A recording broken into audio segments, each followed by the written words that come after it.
You're listening to an event from the U.S. Institute of Peace, part of the USIP podcast network.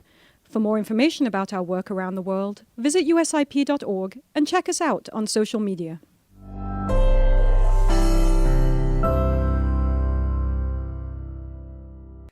Good morning. My name is Mary Glantz, and I am a senior advisor in USIP's Center for Russia and Europe. Thank you for joining us. 1 year ago, on February 24th, Russia launched a new offensive against Ukraine. This latest stage in Russia's decade-long war against its neighbor wrought violence and destruction on a scale unseen in Europe since World War II. Hundreds of thousands of Ukrainians and Russians have been killed or wounded, with over 10,000 of those being Ukrainian civilians. Over 8 million Ukrainians have become refugees, and 6 million have become internally displaced. And in Russia, 500,000 people have fled the country. While the brunt of the brutality of this war has been visited upon Ukraine, its impact has been felt far beyond that epicenter.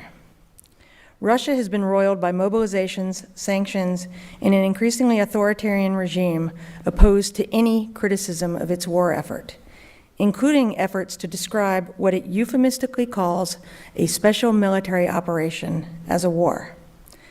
Europe has taken in refugees, supplied weapons and assistance, and dealt with the impact of sanctions.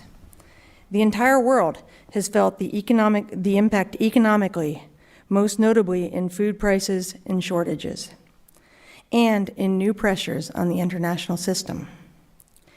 Today, we are fortunate to have gathered a panel of experts who can speak to the varied impacts of this war.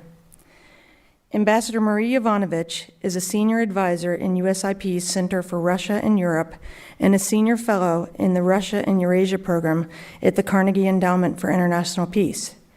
She is also a non-resident fellow at the Institute for the Study of Diplomacy of Georgetown University. Previously, she served as U.S. Ambassador to Ukraine, the Republic of Armenia, and the Kyrgyz Republic. Among other assignments in her distinguished diplomatic career, she served as Dean of the School of Language Studies at the Foreign Service Institute and as the Deputy Commandant and International Advisor at the Dwight D. Eisenhower School for National Security and Resource Strategy of the National Defense University. Earlier, she served as the Principal Deputy Assistant Secretary for the Bureau of European and Eurasian Affairs, where she coordinated policy on European and global security issues. Maria Snegovaya is a senior fellow for Russia and Eurasia with the Europe, Russia, and Eurasia program at the Center for Strategic and International Studies and a postdoctoral fellow in Georgetown University's Walsh School of Foreign Service. She studies Russia's domestic and foreign policy, as well as democratic backsliding in post-communist Europe and the tactics used by Russian actors and proxies who exploit these dynamics in the region. Her analysis has been published in multiple policy and peer-reviewed journals. Her research and commentary have appeared in a number of publications, such as the New York Times, the Wall Street Journal, Bloomberg, The Economist, and Foreign Policy. Throughout her career, she has collaborated with multiple U.S. research centers and think tanks, such as Center for a New American Security and Center for European Policy Analysis.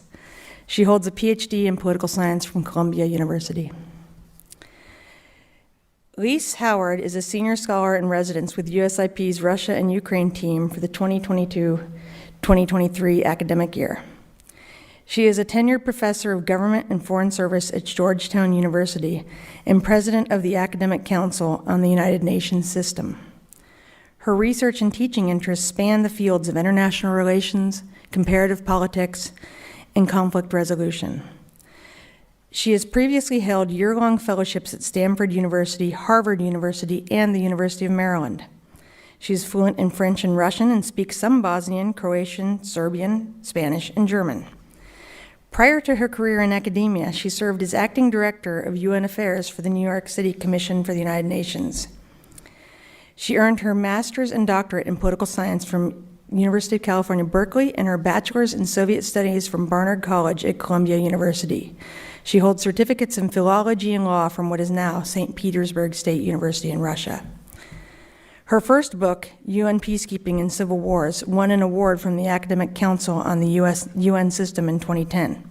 Her other book, Power and Peacekeeping, won the 2020 Best Book Award from the International Security Studies section of the International Studies Association.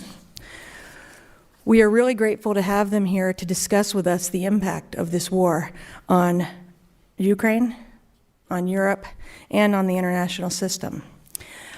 We will begin with a brief discussion and conversation in which I will ask them questions and we'll discuss their thoughts on the war. And then I will turn to the audience, both online, you can submit your questions online, or here in person for a brief question and answer period. Thank you. You recently returned from a trip to Ukraine. Can you discuss your observations during your visit? Yeah, so I was in Ukraine really only for 2 days, and it was in Kyiv, the capital, on the 23rd and the 24th. So we were there for the anniversary. And, it was kind of a difficult decision to make whether or not to go. But in the end, I'm glad I did, because even though, the President of the United States had been there, bipartisan congressional delegations, all sorts of world leaders, the Ukrainians really appreciate all of the support that they can get from all of their friends, and making that journey, signals we are with you.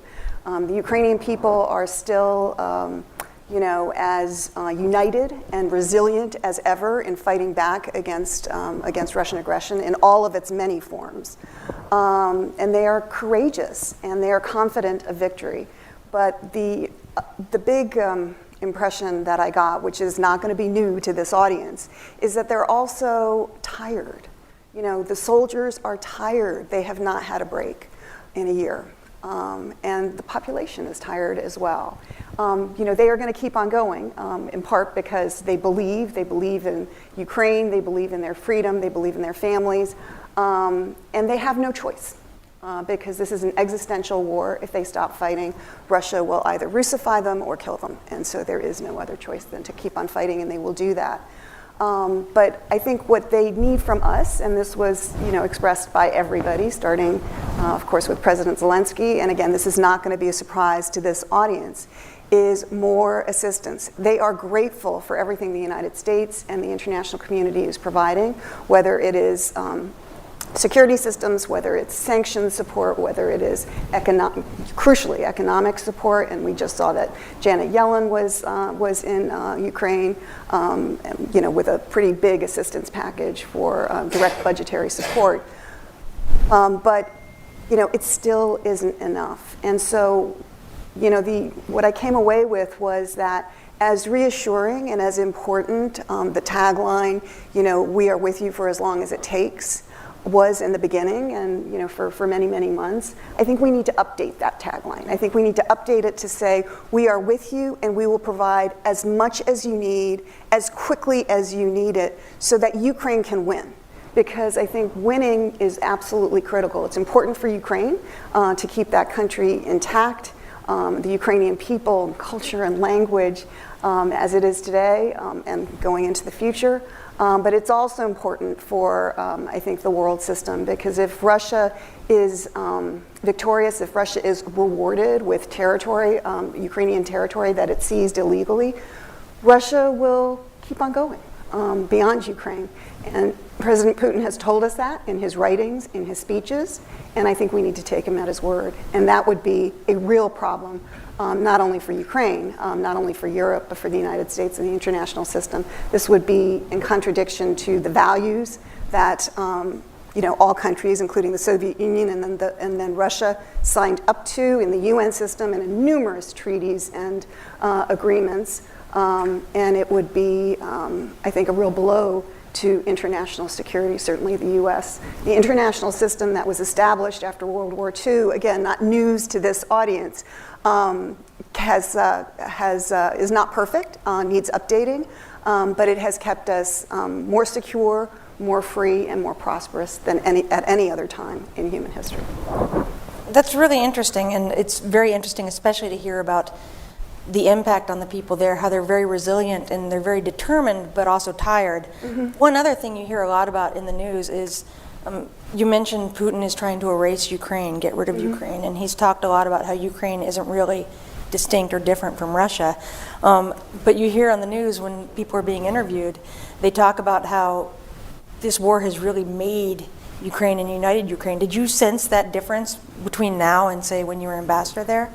Well, I sense the difference more between, so I was in Ukraine as the #2 at our embassy from 2001 to 2004. So 2001 was 10 years after independence, Ukraine still sort of forming itself. When I came back in 2016 as ambassador, that's when I really noticed it, and I think it's just become stronger ever since. And I'll give you 2 examples of that. One is, everybody knows the Ukrainian shirt with the beautiful, beautiful embroidery. They're called vyshyvankas. And when I was there the first time in the early 2000s, nobody really wore them. That was something your grandmother made you wear in the villages, and you didn't really want to, be seen in that in Kyiv. When I came back in 2016, everybody was wearing them, and you can see that they are still wearing them. It is now a symbol of pride in Ukrainian culture, and justifiably so. The other example I would give you is that, the 4th of July is the biggest event when you are a diplomat overseas. We give a big party. We invite, in this case, all the Ukrainians and various other people. And at the residence in Kyiv, there's what I call the Juliet balcony, where the ambassador sort of addresses the assembled throng in the garden. And, when I was there the first time, I was on the balcony with the ambassador, and our national anthem was played, and all the Americans sang along, and they put their hand on their heart. When the Ukrainian anthem was played, nobody knew the words. When I came back in 2016, same thing on the American anthem, and on the Ukrainian anthem, everybody knew the words, everybody sang along, a lot of people put their hands on their hearts. And you can see that, at various gatherings, and it is very, very touching. And just one short, brief little follow-up, just because I myself, having been a Russia watcher for years and now watching Ukraine, I've been struck by the number of Ukrainians who are Russian speakers. Yes. Do you find that the knowing of the anthem and the feeling of Ukrainianness extends beyond any sort of linguistic divide? Yes, yeah, absolutely. Unfortunately, some people are now, unfortunately, because of the war, many Russian speakers are now transitioning to Ukrainian because, again, as a sign, of their patriotism and of their pride in their culture and language. So I think we're going to see less and less Russian over time because of Russia's aggressive actions.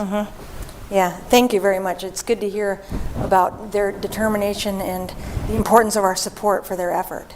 It is critical. Like I said, the Ukrainians are confident of victory. The question is, at what cost? And we in the United States, in the international community, have the ability to reduce that cost greatly. And so, let's just get on with it. Let's get them the weapons they need to ensure victory. Thank you. I'm going to work my way down, so I'll go to Dr. Snegovaya next. First, it's really great to have you here. I know you're an expert on you're an expert on a lot of things, but one of the things in one of our earlier conversations that I really enjoyed talking to you about was what's going on inside of Russia with the Russian population. And so it'd be really valuable to have your insights on how the war in Ukraine is impacting Russian society. If you could describe the sentiment in Russia around the war and how people in Russia get their information, what they understand. Sure. I'd say in a lot of ways what we see and how the Russian public responds to this war, in a lot of ways it's similar to what we've seen in the past, because this is unfortunately by far not the first war Putin started during his rule or reign. At the same time, there's differences. So where it's similar, Russians usually tend to rally around the flag every single time Putin starts the war. We see the spikes in approval for Putin every time, like starting with the second war in Chechnya, and well, people can argue, right? The polls are not entirely reliable in Russia today, but we've seen the same situation happening before. In this sense, this is not new. After the war, Putin's approval has spiked, and so did other ratings of other authorities, because these all things are correlated in Russia these days. At the same time, one thing I have to say that we come to realize this time that we haven't fully understood before is how important for Russians is this sense of belonging to this greater whole, which unfortunately tends to dominate other considerations like personal economic insecurity. All this uncertainty is being sort of thrown away for the sake of this idea of belonging and rallying around this political leader. Putin, of course, has also over the years established this position in the Russian society where he is the leader of the Russian foreign policy, and he's making Russia great again, effectively. This legitimacy that he's got, he's using in this war in order essentially to sustain this support. This is in a lot of ways similar to what we've seen before. What is new is the underlying sort of the components that constitute the support. Because if you look at Crimea back in 2014, for example, the underlying sentiment was we did it, Crimea is ours, it's great, everybody was enthusiastic, and the society was actually unified in this almost an inspiration, of how cool they felt they were.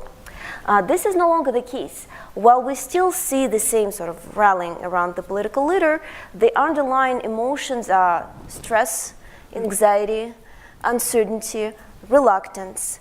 People also actually having trouble to name one particular reason why Russia is actually taking part in this war, military operation. Actually, increasingly, people in Russia call this war a war. Even if some people went to jail for saying that, now it's fine. Yeah, this is typical Russia. When asked like why, what is this for, people actually tend to get lost, maybe. And if you actually look at the official narratives by the Kremlin propaganda, they also sort of tend to be running out of excuses, right? It used to be protecting the Russian speakers in Ukraine, denazification, demilitarization of Ukraine, desatanization, my personal favorite. Essentially, even in the polls, you see that people actually are lost as to what we are doing there.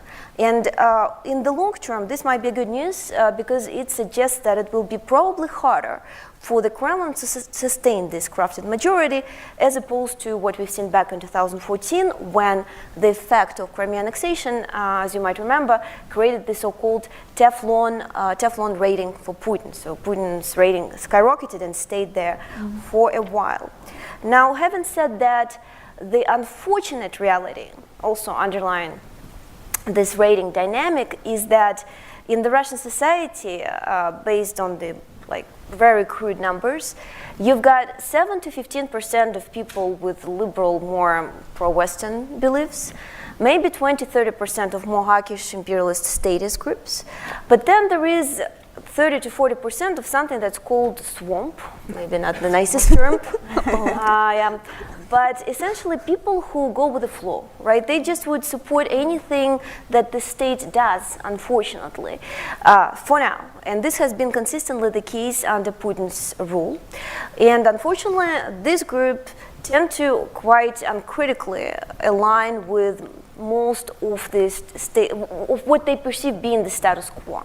So it's not completely impossible to take the support away from Putin, but it's going to take a while. And without their support, the more pro-Western liberal groups, they remain a minority. And this has been the consistent problem throughout Putin's rule. Just to give you the example, how it works, how propaganda crafts these minorities, this majority, I'm sorry. Back in 2015, when Putin enters Syria with military support for Assad, at first, the majority of the society say, we don't need this, we don't want another Afghanistan, what are we doing in Syria? And the ratings approximately 60% are skeptical about this, 30% say, all right, let's do it. And afterwards, TV propaganda start brainwashing. 2 weeks later, you've got absolute turnaround. You've got 60% of people saying, yes, sure, that's such a great idea. We need to back up Assad against the US, the West. And 30% remain skeptical. What happened in those 2 weeks? this kind of group of uncertain people who go with the flow essentially switched. And this is generally how usually the state propaganda crafts these majorities, and this is just a very important nature of the Russian society that's important to understand. Now, broadly speaking, the support for the war since Putin started it, despite all these underlying components, right, it remained at the level from, say, 60 to 70%. It varies by a poll. I'm not the one to say that you cannot trust the polls in Russia. I think with the degree of skepticism and adjusting to possible problems, you certainly can rely on certain numbers just to get you the general understanding of what things look like in Russia, especially given the fact that we don't really see the opposite, right? There's no major anti-war protests inside Russia. You could argue that's because of the repressions, but we also don't see similar anti-war movement emerging anywhere outside of Russia, unfortunately, which suggests that the society is generally okay, right? They're not very happy, they're anxious, but that's fine. Another interesting thing that emerged since the war started is this actually strive for normality, strive for things to go back to normal.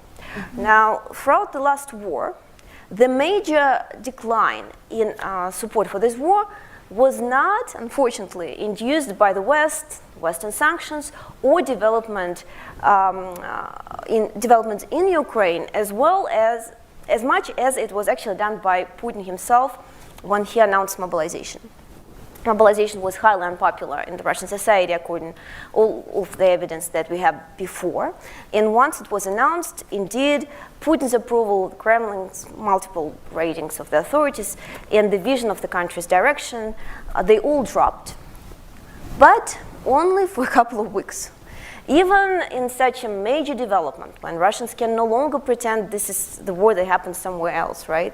Where some of the people being literally caught in the streets of Moscow and taken to Ukraine, even in that situation, you see the public opinion, reluctantly acknowledge that things are not okay, but only for a couple of weeks, only for them to go back to normal and say, yes, things are still fine. And this is something that's actually surprising even for long-term observers of Russian public opinion trends, to what extent this demand for normality, for things to go back to normal, and this an attempt to close your eyes and not see anything, has been persistent in the public opinion trends over the last year. So that's another interesting characteristics. Right now, if you look at the polls, there's a lot of optimism about the future. People say Russia's going to be fine, the economy is going to go back to normal, everything is great. Why are you even asking me this question? What is there something going on? Why? So this is another unfortunate sort of element of the public opinion, which suggests that it will take for Russia a while for Russia to sort of come to terms with what makes sense of the catastrophe Putin got it into. I mean, that's fascinating. It raises a lot of all of that raises a lot of interesting questions about the future. Because whatever happens in this war, Russia's still going to be there, and it's still going to be where it is, and countries are going to have to coexist with it, at the very least. And so it raises some questions about, how do you deal, what does it mean for the future if you have an apathetic mass who just wants to return to normalcy? Are they accept, and we don't know which of the propaganda lines they believe. Do they believe Ukraine is not a state, as Putin keeps saying, that it's not distinct from Russia? Or do they believe that Ukraine is a mere puppet of NATO in the West? Or do they just not care as long as they personally are not affected? And what does that mean going forward for relations with Russia? Yeah, as I said, again, broadly construed, there's three groups, right? And depending on who you ask, you'll probably get slightly different responses. So the hawkish group will say Ukraine is not a state, or Ukraine is just a Russian puppet. I think this is more perhaps typical of the younger generation. The fact that Ukraine is not a state is something I would imagine all the groups tend to believe, right? The ones who remember the Soviet times, and like Putin himself, right? They sort of used to this concept of, Russia the Soviet Union being this empire. For younger groups, Ukraine is a state, very much a state. But there, of course, they still can be brainwashed by this idea that Ukraine essentially it's not the war with Ukraine, it's the war with NATO or the United States. It's different propaganda for different groups. Yeah. And the propaganda works also in this way, you know, of course, right? The way it actually also does in the West. They throw different narratives at the public, and it's honestly, when you turn on Russian TV, it actually gives you a false impression that there is a variation of opinions, except that the variation of opinions goes all the way, as has been said before, from red to dark brown, right? In the sense that it's from essentially some crazy proto-communist ideas to all the way complete Nazism. But there's not, liberalism is lacking there, right? So yes, for some groups, some ideas work, for others, something else works. And this is one of the reasons why people can't really give you a straightforward answer. What is it that Russia is actually doing in Ukraine? What are we trying to achieve there? The other point I wanted to mention is there's also this group, as I said, which the so-called swamp, which just changes, goes with the flow, and it's going to be probably communicating the last line that they've heard over TV channels the day before. So their opinion essentially tends to fluctuate. And then, of course, there's liberals, but they're a minority.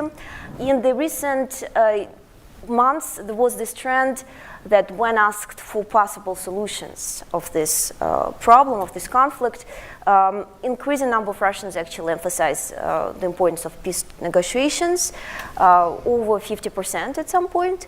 But unfortunately, it also varies.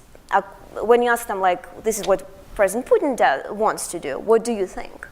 They tend to go with Putin, whatever Putin wants. So this, you know, the importance of the state, the Putin knows better. I'm just an ordinary small man. Let the big adults in the Kremlin decide. This, unfortunately, is still there, which suggests that the impact, I would say, the impact of the economic sanctions just has not been fully felt by the society as yet. So they still have this, can afford this flexibility to delegate this authority to decide to the Kremlin. I would venture a guess that this might change as they personally experience the consequences of the war and subsequent crisis. Thank you. It's all very fascinating, a lot to think about. Dr. Howard, I've enjoyed working with you the past year, and your thoughts on the international system, which is something that Ambassador Yovanovitch referenced, was the impact of this war on that. So it would be great if you could talk about how the war in Ukraine has impacted the international system, especially the foundational principles of the UN Charter and international norms, and what challenges it's presented going forward. Thanks so much, Mary. You mentioned in your very generous introduction that I started my career in Soviet studies and then studied Soviet constitutional law from 91 to 92, when it was pretty challenging to study a constitution in a country that no longer had a constitutional system. And then since then, you know, I've built a career in academia and especially studying how wars end, how people try to make them end, peacekeeping.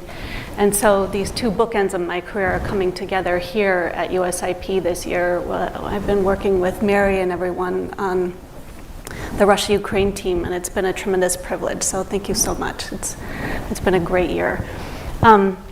Yes, so we have, you referenced norms, international law, and institutions, and I've been teaching at Georgetown for 19 years, so I have to put my professorial cap on for a moment and talk about those different categories. So we have norms, which are expectations of how things ought to be, and then we have international law, and then we have the institutions that help uphold the law. But so they're sort of different stages. We have here an international norm of non-aggression that arose really after World War I, abolished during World War II essentially, but strengthened after World War II, that states ought not to use force to change borders. So there's this norm, this idea that it should be this way.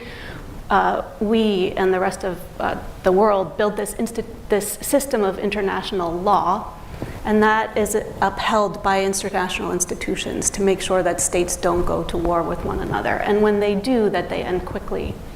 And one thing I've During my research over the course of this year, I've noted that there is no state in the world that has had its borders that it has now forever, right? Every state has had different borders, and many states in the international system have border disputes.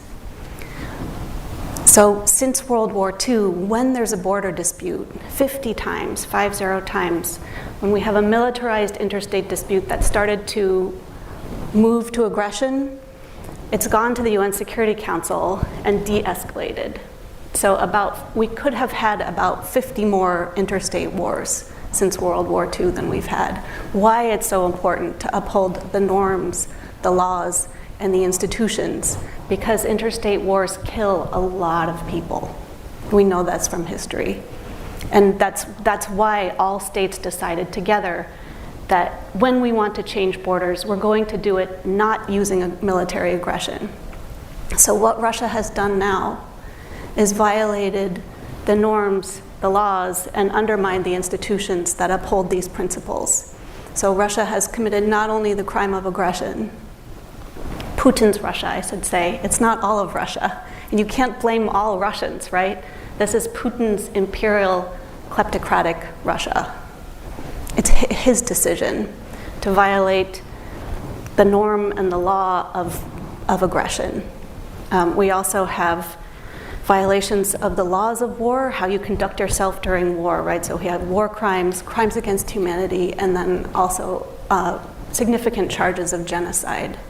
So we have serious undermining of all of these principles of international law and how states ought to behave. And it's not to say that all states have behaved perfectly. In the US, there's a lot of whataboutism, but the point is that Russia has gone all out defying all of them at the same time, and there's no stopping it, really, other than through military force.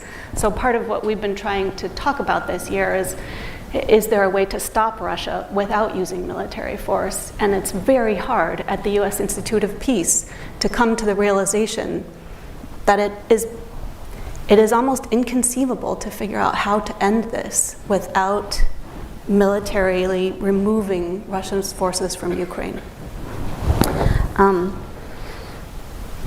Okay, so this is mainly the negative impacts on the international system is what we're talking about. There are a couple of other negative impacts, and then I want to talk about some inklings of positive impacts.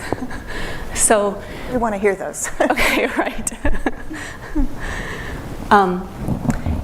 We saw at the G20 and G7 meetings last week in India that, as both of you referenced, we don't have very much support for the international sanctions. 32 countries have signed on to the US and EU sanctions. And so we have this emerging divide in the international political economy. The sanctions aren't really working. So this is another instrument of foreign policy to try to figure out how to change a country's behavior. The sanctions aren't really working. So we moved from military to sanctions to shaming.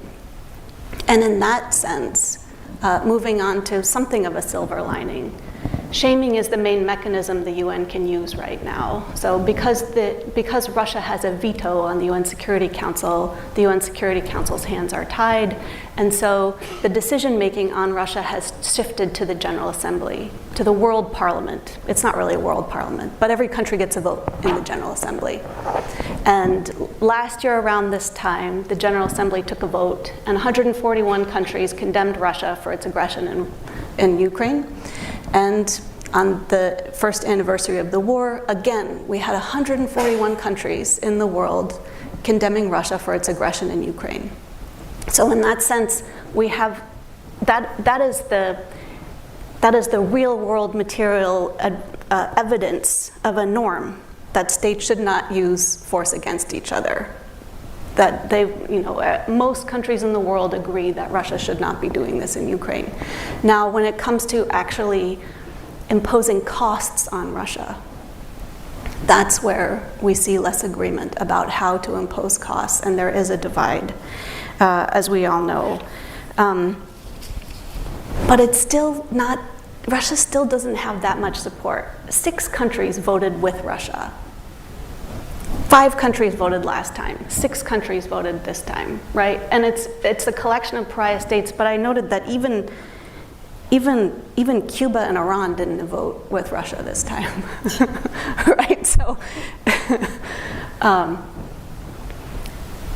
there is a sense that the norm still holds, that you shouldn't use force. Mary, you have also written for the USIP website, right, that in order for this to change, and Marie, you referenced this also to a certain extent, in order for this situation to change, Russia has to give up the imperial mindset, the way that every European power has done over the past 70 years, right? So if you think of all the European land empires, from the Ottoman Empire to the Swedish Empire, the Bulgarian Empire, Austro-Hungary, the French Empire, the Prussian, United Kingdom, so many countries, German, so many countries in Europe had land empires, and they were forced to a certain extent through military, but also through the emergence of this norm that one ought not to have imperial ambitions. And that is the mindset, that's the norm, that would be the basis of the change of Russia's behavior.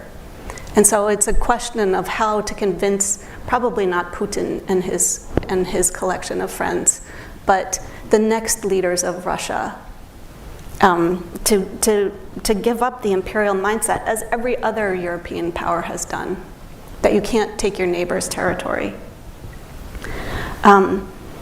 You've also pointed out that Putin has a history of backing down. So that might also be a possibility. But I think just to conclude,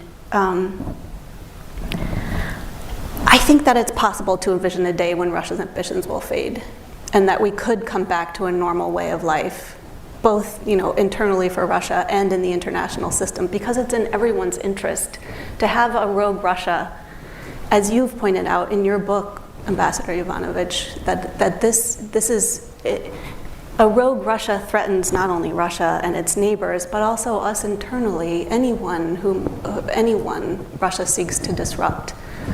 So how to shift that mindset and then bring Russia in? That's the question I'm interested in figuring out how to answer. Thanks. I think I have 2 interrelated and probably unanswerable questions, but I'll throw them at you anyway. Yeah. First, so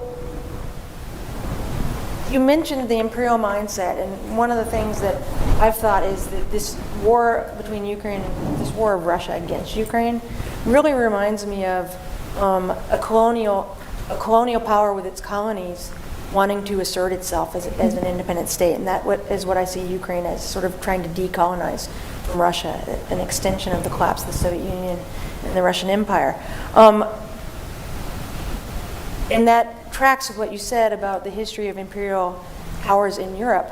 Why then is it so hard why does it seem so hard for us to convince the global South that not so much to support Russia, but it seems Russia is very heavily courting the global South, and a lot of their messages resonate with the global South. With this anti-imperial and anti-colonialist adventure, why is it that they're not supporting Ukraine more? It's complicated. I know. Yeah, I don't think there are easy answers. Russia's very good at disinformation. I think we all know that. And the early images coming out of the war from Kharkiv of non-white students, especially from the global South, not being allowed to board trains to leave Kharkiv, even though they're leaving trains because of the Russian invasion. The image spoke to a different issue, which is bigotry that exists in all societies, and also in Ukraine. So that image, I think, set a lot of people's minds about Ukraine, people who hadn't heard about Ukraine. And I think it's been, frankly, hard to shake that founding like that first exposure to the war. And I don't know how, I think talking about abstract concepts of international law sound very disingenuous, especially coming from the former colonizers. So in my mind, it's almost a matter of reframing the conversation. I mean, I see this war as like in terms of David and Goliath, right? I mean, but in this case, David needs, as Zelensky was saying just a couple of weeks ago, in this case, David needs more than a slingshot. Yeah, absolutely. Did you want to? Yeah, sure. I mean, I agree. Russia is great at disinformation, and one example is that, in much of Africa, Russia has successfully planted the notion that the wheat shortages, et cetera, are because of U.S. sanctions. Not because Russia invaded Ukraine and did everything that we saw and blockaded the grain shipments. It's because of U.S. actions. And we, we're trying, but we are just not as successful at not planting, but sharing the truth and sharing our own narrative. And, as studies have shown, once somebody has heard something that, this is because of U.S. action and Western sanctions, it's very hard to turn that around. And even if you can turn it around in the short term, 6 months later, they're back to it's the fault of the U.S. Right. I do think, though, that there are, and I agree, the images of people from other countries being turned away, it looked like racism. And that was hard, and it was hard here in the United States. I had a lot of people asking me about that. To their credit, the Ukrainian government turned that around relatively quickly, but the damage was done. But more broadly, I think that countries in the global south wonder why this war is different from every other war. Right. Because as we know, there are all sorts of conflicts all over the world, and yet there hasn't been the same kind of response. And so, I think, probably not enough time to go into why this one is different, but I think that people, just kind of wonder and wonder whether we care about them at all. And, it's closer to the former Soviet Union as well. I mean, my friends in Armenia want to know why the U.S. didn't intervene and Europe intervene in the same way, because surely Azerbaijan was, the aggressor, et cetera. I know there's a different side to the story as well, but, I hear from the Armenian side. And so I think that's something that we need to address and address head on. And I think that, there's a general lament about the lack of diplomacy, et cetera, but actually there's a lot of diplomacy going on. And I think we can see it in some of, the high-level visits of U.S. Leaders, including Dr. Jill Biden, going to Africa last week. I think, Secretary Blinken's travel to Central Asia, et cetera, et cetera, et cetera, that we are present, we are partners with, much of the world, and we want to be there and be supportive. Yeah, that's a really good point. And with Putin essentially trying to blow up the international system, and our belief, and I think our correct belief, that the international system is good for the world, maybe we need to examine how to make sure that it really is good for everybody in the world. Maybe advance that, like you said, show our understanding of ways that we might need to reform it a bit to ensure that. But blowing it up is definitely, I think, not the way to go. Do we have any questions from the online audience yet? We have a couple of... Hello? Yeah, thanks. Okay. So we have a couple of questions. So the first one is, what does a victory look like for Ukraine? And in other words, for Ukraine to win? Great. Any of you can answer that or all? I could try, and then we'll see what the rest of us think. I think a victory for Ukraine is simply to have the Russian troops leave. That's kind of to restore the 1991 borders. Recall that Ukraine has had voting status in the UN General Assembly since its founding. So those borders have been recognized for an awfully long time. Crimea came a little bit later, but that is an internationally recognized territory. If we're talking about the principle of sovereignty, that in my mind would be victory for Ukraine, right? So victory for Russia, as we said, as Ambassador Yovanovitch said, is Russifying or killing Ukrainians, right? Taking over Ukraine. So victory on either side looks a little bit different. What happens next? So there's victory for Ukraine, and then there's winning the peace. Right, so if we have a forever hostile Russia trying to take over Ukraine and its neighbors forever, then that victory won't be hollow. It would be incredibly important, but it wouldn't guarantee a longer-term peace. And so that is the question: is how to ensure a longer-term peace, which I'm not going to take the floor forever. I have some ideas about that, but I'd like to hear from the rest of us. We'll have to have another event. Completely echo everything that you've said, except that one concerning point I wanted to add is that there appears to be some strategic ambiguity, I'd say, on this part of the West when defining the victory for Ukraine, right? Everybody would answer typically, it's for Ukraine to decide. It's not our place to make that decision. But unfortunately it is, because we all understand that the Western support plays an incredibly important role in how this war unravels further. And I think having a clear vision and goals in this war, which define exactly what it means for Ukraine to win, going back to the borders of, say, February 23 last year, or maybe 1991 borders, I think it would have helped a lot to make the policies towards Ukraine more effective in the sense of provision of the necessary help that's already been done on unprecedented levels, but unfortunately still, as Masha mentioned before, not enough to fully sustain Ukraine's success. So from that perspective, I think a lot depends on how the West acts and what it is and how the West defines the victory. It's very important that these definitions are clear. Yeah, I agree. I had to debate a Russian on Sky News Arabic, and they were continuing, they were just expressing this nonsense that the goal was to destroy Russia. And that's not the goal. I think victory for Ukraine, and from the U.S. perspective, victory for Ukraine would be that Ukraine gets back its territorial integrity and its sovereignty.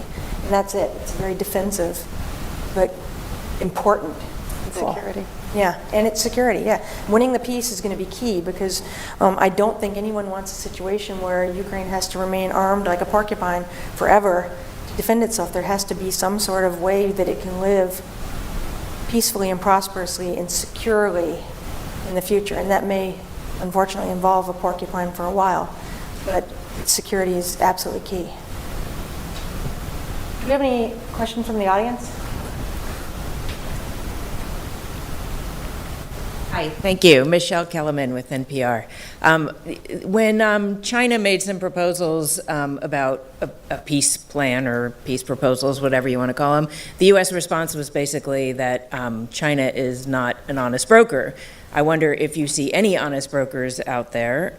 Could other countries play more of a role and convince Russia to give up its imperial ambitions, as you say?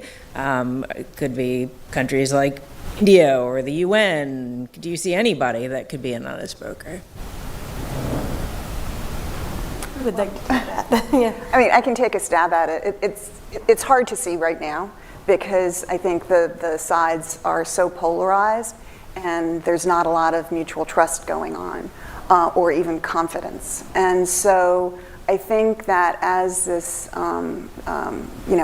as developments occur, it will probably become clearer. I would also note that, at least initially, Zelensky didn't dismiss the Chinese peace proposal out of hand.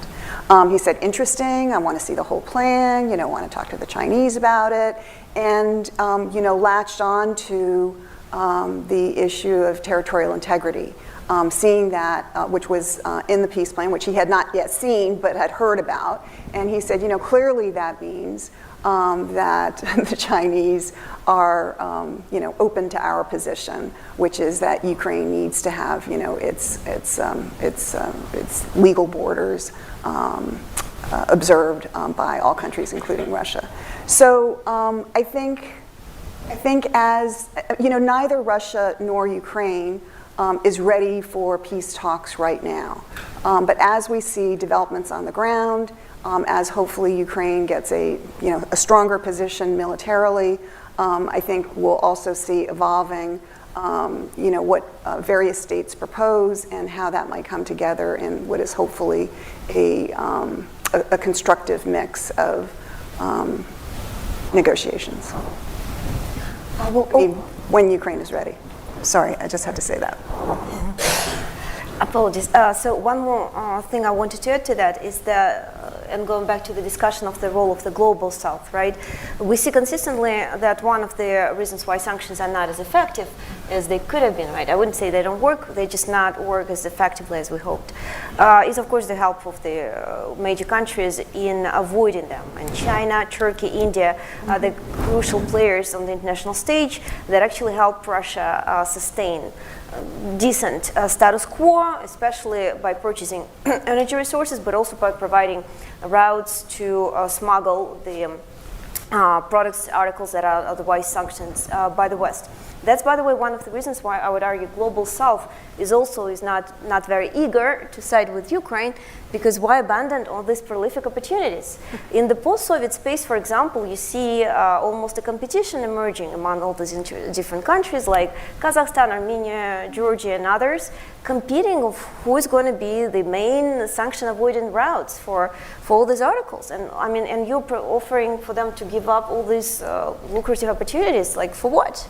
So from that perspective, working with these countries obviously becomes the key issue for the U.S. foreign policy making. It's also good to see that the administration actually is on board with that, right, based on the trips of the U.S. administration. Exactly. So I would just say, I'm not a sanctions expert. We need Dan Fried or somebody like that here. Clearly sanctions, I think everybody hoped that sanctions would be a magic bullet and we would see, real effects on the Russian economy that would lead to peace sooner rather than later. I think there are effects on the Russian economy, including, on the all-important energy sector in terms of, the amount they're selling, the amount they're getting for those products, and how much they're getting in taxes, et cetera, et cetera, et cetera. I think that sanctions are always a long-term tool. We are Americans, and so we want, results yesterday. That's not the way sanctions work. And especially, the steps that the international community has taken with regard to Russia and sanctions are unprecedented. We've never sanctioned such a big economy. And so we put in place a number of sanctions, and we kept on putting in place sanctions. And we are continuing to do so. And Janet Yellen spoke about that when she was in Ukraine. And now we are seeing the loopholes that you guys have mentioned. And so we are trying to go after those as well. And we are learning, just as, people who are trying to avoid sanctions are learning, we are learning as well. And I think that, the vice is going to get tighter and tighter and tighter over time. And so that, again, we need to do these things as quickly as possible because the price Ukraine is paying for fighting for its freedom as well as ours is very high. I'll take a stab at it also, echoing to a certain extent what we've heard, but also, putting on my professor hat again. We have like 5 or 6 major studies that show that with the promise of third-party impartial monitoring, that you're more likely to have a peace agreement. So I think it's worth talking, even though the goal now for the West, and of course for Ukraine, is to reestablish Ukrainian borders. What happens then? So with the promise of some kind of external monitoring, it's more likely that you will have some kind of agreement that both sides will adhere to. And that would mean, as you suggested, some kind of impartial leader to lead the mediation and then establish some kind of mechanism to oversee the keeping of the peace. And you mentioned India. India has significant ties with all of these parties. India has a long tradition of UN peacekeeping. It's often the #1 sender of UN peacekeepers, has an incredibly professional army, well-trained, adept at these issues. I'd note that India has the longest standing peacekeeping outpost on the border between Syria and Israel and Lebanon, for example. That's one of the oldest UN peacekeeping bases. But so in my mind, that would be a logical route, noting also that India's second largest trading partner is the United States. India has significant and building economic ties right now with Russia, obviously a border dispute with China, but there are still reasons why it's in everyone's interest to make sure that there's some kind of impartial observer of what comes next. Thank you. Do you have any other questions? My name is Hiro Watanabe. I'm a correspondent of Japanese newspaper Sankei Shimbun. My question is maybe about the picture of victory. President Biden or Biden administration's officials keep saying the U.S. or West support Ukraine as long as it takes for U.S. support Ukraine to defend itself. But they look still reluctant to mention the victory of Ukraine. Why don't they say the U.S. West support, help Ukraine to win this war as soon as possible? Maybe they are still worry about some escalation, or they are maybe seeking some possibility, as doctor said, some impartial player will be involved. But I just want to ask what the administration characterize the picture of a victory in this moment. Thank you. Want to take that question? Sure. Yeah. I mean, really, that's a question for the White House, Right. Not so much for us. But I will just share my own opinion that it's really important. You mentioned several possible reasons why this might be so. I think it's important not to self-deter. You know, we need to decide what our own goals are. We need to work with allies, obviously first and foremost with our partner Ukraine, on what this means. And I think it's, while I agree that we have a really serious stake in terms of what the outcome is on this, including whether we stay the course with Ukraine, because other countries are watching. And other countries are taking lessons, as is Russia, because if Russia prevails, if Russia wins, Russia will keep on going. So we have a huge stake in this, and we have a huge stake in Ukraine prevailing. But I also think that if, you know, there are always rumors that countries are out there pressuring Ukraine to start negotiating, to give in to various Russian demands. And I was just reading an article this morning that Russia's like, you know, we're ready to negotiate. You know, Ukraine just has to concede that the territorial gains, and then we're good. Well, you know, that's crazy. It's as though, you know, a robber came to your house and stakes out the bedroom and the living room, and the police come in and say, you need to give the robber the bedroom and the living room because they're already here. I mean, that just doesn't work. And it's not going to work in the case of Ukraine, where we've already seen with the Minsk agreements, where there was 2 efforts at peace. Russia kind of torpedoed both of them. And they did not turn out to be the forerunners of a lasting peace because they were not a true peace. And so we need to make sure that the conditions are set for their, you know, once negotiations are in the right, you know, when the conditions are set for a negotiation, that it is a successful negotiation that doesn't just lead to a ceasefire, which is what we, in theory at least, had before, but it leads to peace where Ukraine and Russia agree that this is the way it's going to be into the future. Yeah, I would only add that I don't believe that as long as it takes and as soon as possible are mutually exclusive. We can win this as soon as possible, and we will be there as long as it takes. So I'm not speaking for the administration, but I don't see those as contradictory. Unfortunately, we're running out of time, I see from the clock here. But it's been a really fascinating conversation and really rewarding and fruitful, and thank you all for your time. And I want to thank the audience as well for their really thought-provoking questions and for participating and listening.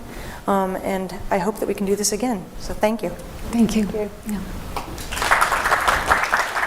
Thank you for listening to this event.